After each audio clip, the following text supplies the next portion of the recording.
सभी दर्शकों को सादर नमस्कार।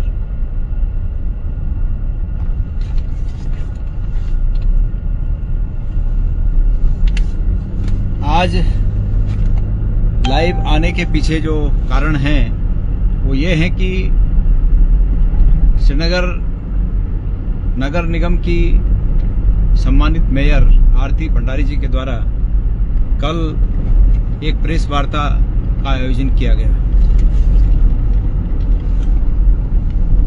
और उस प्रेस वार्ता में उन्होंने बहुत ही महत्वपूर्ण बातें कही। उस प्रेस वार्ता में उन्होंने जो बातें कही वो आप लोगों ने भी सुनी होंगी। बहरहाल मैं लाइव आने का जो कारण है वो ये है कि इस रूप में मैं उनकी प्रशंसा करना चाहूँगा कि 2 महीने में उन्होंने ये जो प्रेस वार्ता की, उन्होंने काफ़ी गहन अध्ययन के बाद ये बातें सार्वजनिक की कि उस नगर निगम में चल क्या रहा है। ये बहुत ही सोचने का विषय है, सोचनीय है और दुर्भाग्यपूर्ण भी है कि जब से धन सिंह रावत उस विधानसभा के विधायक बने हैं तब से और अब तक लगातार, जब उनकी नहीं चलती थी तो अलग बात थी, पर जब से उनकी चलने लगी है और खास करके जब से उन्होंने नगर पालिका की उस समय की अध्यक्ष पूनम तिवारी को अपदस्थ करके प्रशासक बिठाया और तब से और अब तक लगातार जब से उनकी चली, यह निगम भ्रष्टाचार की भेंट चढ़ा हुआ है।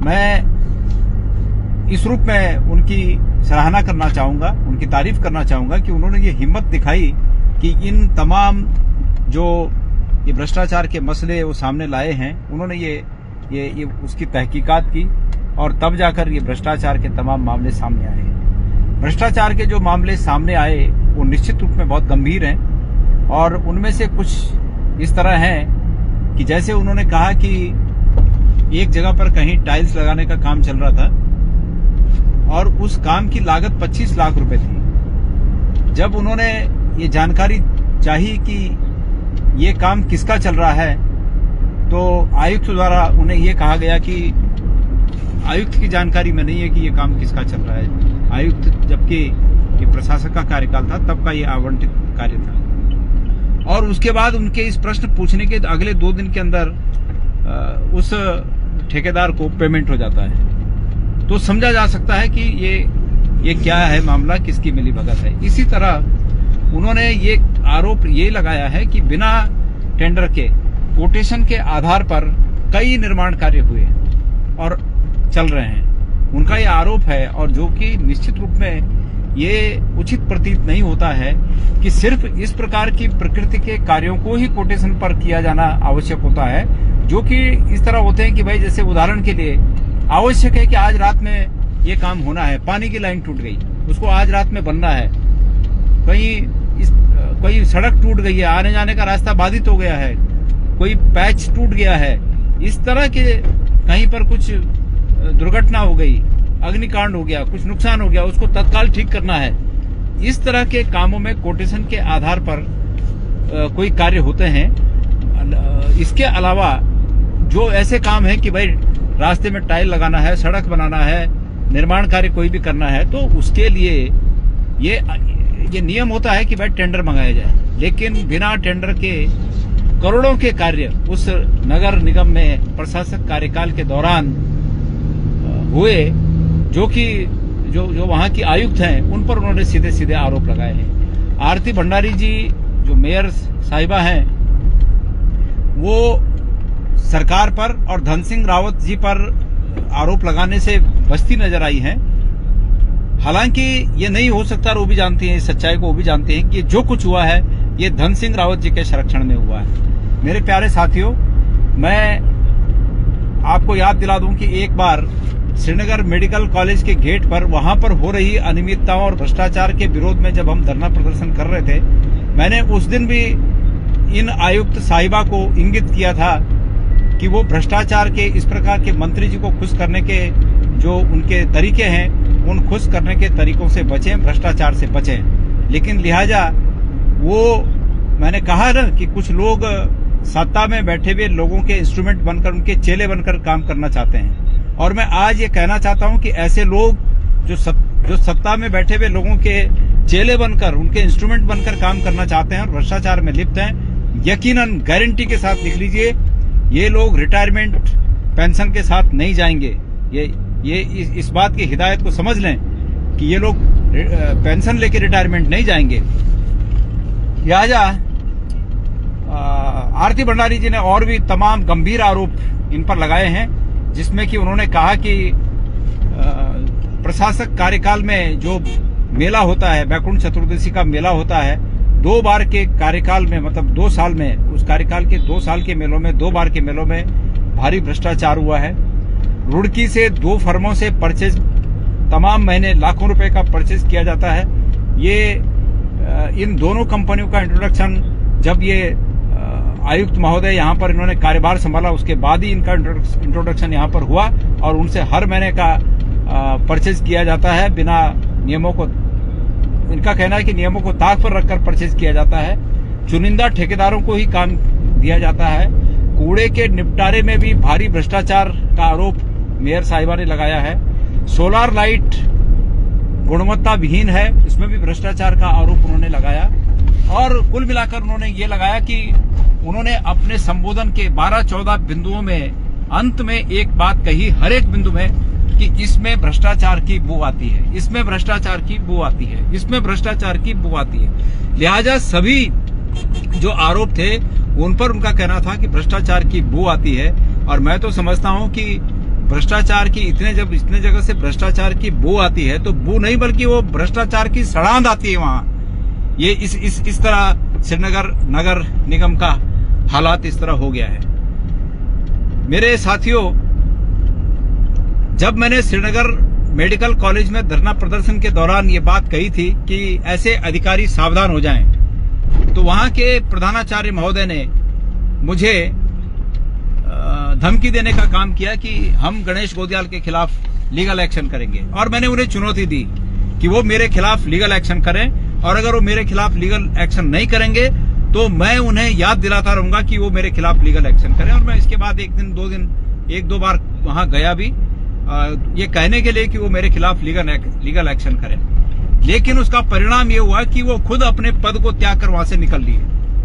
उन्होंने उस पद से त्यागपत्र देकर और वो वहां से निकल लिए। उसका परिणाम ये हुआ। उस दिन मैंने ये कहा था कि मंत्री को खुश करने के एवज में जो ये इनका भी मैंने नाम लिया था, एसडीएम श्रीनगर का मैंने नाम लिया था, यही यहाँ पर आयुक्त हैं। क्या आवश्यकता है, मैं मुख्यमंत्री जी से पूछना चाहता हूं कि उसी व्यक्ति को आपने श्रीनगर में एसडीएम रखा है और उसी व्यक्ति को नगर निगम का आयुक्त रखा है। आप सब जानते हैं कि धन सिंह रावत ने उस नगर पालिका को सुचारू न चलने देने के लिए कितना ज्यादा ताकत लगाई। एक चुनी हुई नगर पालिका को भंग किया। पूनम तिवारी उस समय नगर पालिका की अध्यक्ष थी, उन्हें काम नहीं करने दिया। जिस प्रकार से अभी आरती भंडारी जी का अंदेशा है कि उन्हें काम नहीं करने दिया जा रहा है आयुक्त के द्वारा, उसी तरह उस समय भी पूनम तिवारी को काम नहीं करने दिया। निश्चित रूप में मंत्री जी का एकमात्र ये था कि मुझे इसमें फ्री हैंड दिया जाए, और उनको फ्री हैंड इसलिए चाहिए था कि वो इन्हीं भ्रष्टाचारों को, जिन भ्रष्टाचारों का उल्लेख आरती भंडारी जी ने किया है, उन्हीं भ्रष्टाचारों को वो तब भी कर सके, इसलिए उनको फ्री हैंड चाहिए था। लिहाजा ये सब तमाम चीजों को देखते हुए मैं मुख्यमंत्री जी से एक बात कहना चाहता हूं कि श्रीनगर नगर निगम में हुई इन तमाम अनियमितताओं की, इन भ्रष्टाचारों की जांच मुख्यमंत्री जी तटस्थ रूप में करें। और अगर नहीं करते हैं तो ये तो स्वाभाविक है, माना जा रहा है कि मुख्यमंत्री जी का हाथ धन सिंह रावत जी के सर पर है आशीर्वाद का, ताकि वो भ्रष्टाचार करते रहें। लेकिन फिर भी मैं मांग करता हूं कि वो इसकी जांच करें, क्योंकि आरती भंडारी जी ने कहा है कि मैं जिलाधिकारी को भी इस बाबत शिकायत करूंगी। तो मैं उम्मीद करता हूं कि आरती भंडारी जी उनसे शिकायत करें, और अगर न भी करें तो जिलाधिकारी जी का ये फर्ज बनता है कि जिलाधिकारी स्वतः इसका संज्ञान लेते हुए इस भ्रष्टाचार की बिल्कुल जांच करें, और तब ये पता चल सके कि वाकई मैं तो गारंटी के साथ, यकीन के साथ इस बात को कह सकता हूं कि जहां धन सिंह रावत जी का हाथ होगा वहां पारदर्शिता हो ही नहीं सकती है। उनका एकमात्र लक्ष्य भ्रष्टाचार करना, और पता नहीं कितने पुस्तों के लिए अपने कितने पुस्तकों के लिए धन इकट्ठा करने की उनकी लालसा है, ये वही जानते हैं। बीच में उनके चेले बड़े बिलबिला गए जब मैंने कहा कि 4 फुट के व्यक्ति का कितने फुट का पेट हुआ। मेरे आशय को लोगों ने, उनके चेलों ने इस रूप में लिया कि मैंने उनके कद पर प्रश्न चिन्ह किया। मैंने उनके कद पर प्रश्न चिन्ह नहीं किया। कद किसी का 4 फुट का हो सकता है, किसी का 5 फुट का हो सकता है, किसी का और भी कम हो सकता है। मेरा प्रश्न उनके पेट पर था कि वो कितने फुट का है। और आज फिर मैं कहना चाहता हूं कि उनके बिलबिलाए हुए चेले दोबारा ये बात बताएं कि उनका पेट कितने फुट का है।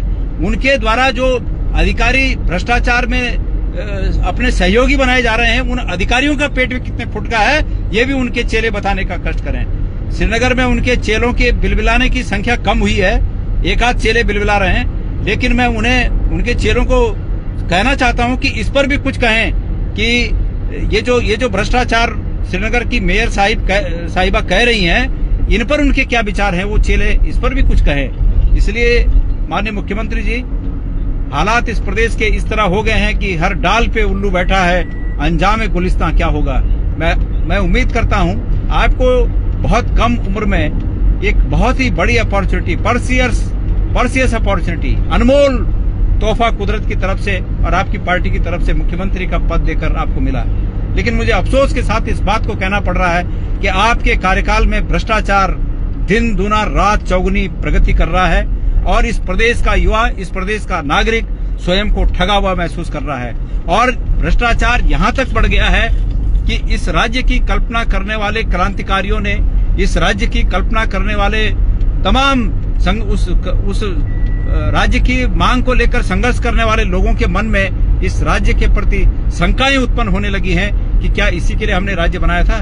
इसलिए मैं आपसे अभी भी ये उम्मीद करता हूं, सुबह का भूला अगर शाम को घर लौट आए तो माना जाता है कि वो भूला नहीं है। इसलिए मैं अभी भी आपसे उम्मीद करता हूं कि ये जो यंग एज में आपको एक अपॉर्चुनिटी मिली, आप इसमें अपनी करतूत को इस रूप में दिखाइए कि ये स्थापित हो सके कि ये प्रदेश भ्रष्टाचार के लिए नहीं बना है। लिहाजा मैं उम्मीद करता हूं कि ऐसे मामलों में आप संज्ञान लेकर इन पर कार्रवाई के लिए ठोस कार्रवाई करेंगे, इन पर कार्रवाई हो सके ऐसी ठोस कार्रवाई आप करेंगे, ये मैं आपसे उम्मीद करता हूं। धन्यवाद।